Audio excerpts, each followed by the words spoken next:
स्वर्ण रेखा private ITI में आप सभी का स्वागत है।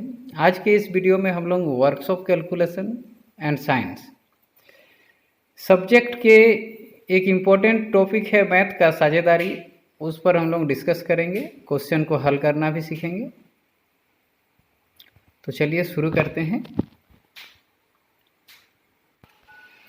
ए, बी तथा सी ने मिलकर एक व्यापार आरंभ किया। कुल पूंजी का 1/3 भाग ए ने लगाया तथा बी ने उतनी पूंजी लगाया जितना ए तथा सी ने मिलकर लगाया। इस प्रकार वर्ष के अंत में 23,520 रुपया के लाभ में से सी का भाग कितना होगा। तो ये एक पार्टनरशिप का क्वेश्चन है। इसमें बताया गया है कि ए, बी और सी मिलकर एक बिजनेस शुरू किया है जिसमें से कुल पूंजी का 1/3 भाग ए ने पूंजी लगाया है और बी का जो हिस्सा है पूंजी का वो ए और सी को मिला के जितना होता है उतना हिस्सा है। तो चलिए इसको हल करते हैं। इस क्वेश्चन को हल करने से पहले, इस प्रश्न को हल करने से पहले इसका कॉन्सेप्ट के बारे में थोड़ा सा हम लोग जानेंगे। ये पार्टनरशिप का क्वेश्चन है, साझेदारी का। साझेदारी का मतलब होता है कि एक, दो या तीन या अधिक पार्टनर्स मिला के कोई बिजनेस स्टार्ट करते हैं और वे लोग जिस रेशियो में पूंजी लगाते हैं प्रॉफिट को भी उसी रेशियो में बांटना पड़ता है। जो अधिक पैसा लगाया है उसका लाभ अधिक होगा, लाभ का हिस्सा भी उसको अधिक मिलेगा। और अगर जिस रेशियो में हम लोग पूंजी लगाते हैं उस रेशियो में अगर उसको बेनिफिट नहीं मिलेगा, मान लीजिए आप 1,000 रुपया लगाए हैं और हम 3,000 रुपया लगाए हैं किसी बिजनेस में, लेकिन आप कहेंगे कि नहीं, जो प्रॉफिट आ रहा उसको हम लोग समान भाग में बांटेंगे, तो बिजनेस चलेगा नहीं, दुकान बंद हो जाएगा। तो यही कॉन्सेप्ट है इसका। मान लीजिए ए ने 3,000 रुपया लगाया है और बी ने 2,000 रुपया लगाया है। इतना लगा के एक बिजनेस को स्टार्ट किए ये लोग और 1 साल बाद 6,000 रुपया इन लोगों को प्रॉफिट हुआ। अब हमको पूछा गया कि ए का हिस्सा कितना होगा और बी का हिस्सा कितना होगा। तो हम यहाँ पे देखेंगे, यहाँ पे रेशियो कितना का बनता है, 3:2 का। ए और बी के बीच में, इसके पूंजी के बीच में रेशियो क्या है, 3:2।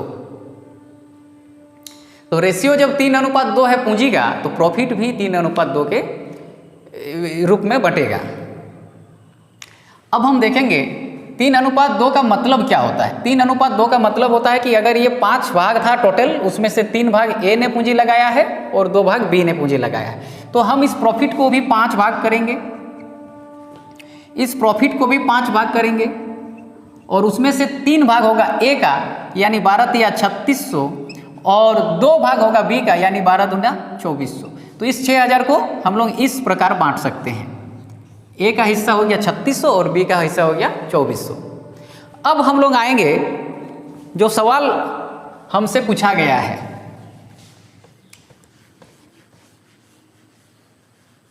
इसमें हम लोग देखेंगे, इसमें 3 पार्टनर हैं, ए, बी और सी।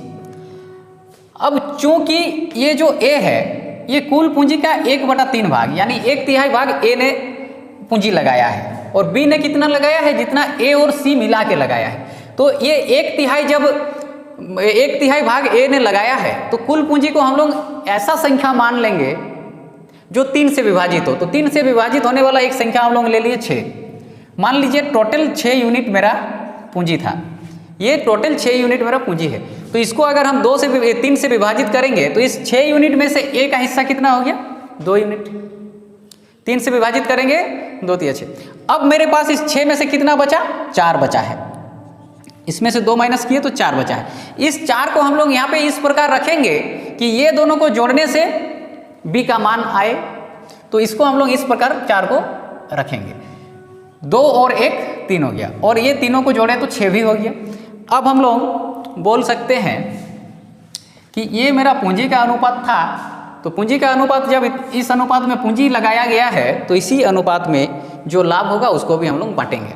तो कुल हिस्सा कितना हुआ, 6 हिस्सा और कुल लाभ मेरा कितना हुआ है, कुल लाभ, अच्छा एक एक जन का अगर हम लोग देखेंगे, कुल लाभ यहाँ पे है 23,520। 1 यूनिट का मान कितना होगा, 1 यूनिट का मान होगा इसको 6 भाग में बांटेंगे तो 1 यूनिट का इसमें मान होगा 39 पीस। इसमें क्योंकि पूछा गया है सी का, तो सी का तो 1 भाग ही है और 1 भाग का वैल्यू कितना आया 39 पीस, तो इतना रुपया आंसर हो गया। लेकिन हम चाहते हैं कि आप लोग ए और बी का भी मतलब हिस्सा जान लीजिए। इस 23,520 रुपया लाभ होने पर सी को मिला कितना 3920, ये 1 यूनिट का वैल्यू हो गया। अब 2 यूनिट का वैल्यू जब बी ए का हिस्सा हम लोग निकालेंगे तो इसका डबल हो जाएगा, इसका डबल यानी 20 दूनी 40 और 39 दूनी 78, तो ये हो गया ए का अमाउंट इतना हो गया। अब बी का हिस्सा अगर हम बोलेंगे कि बी को कितना लाभ मिला, तो ये 20 दिया हो गया 60 और 39 दिया हो गया 117, इतना रुपया हो गया बी का हिस्सा। तो इस क्वेश्चन में पूछा गया था सी का, तो सी का ये था आंसर।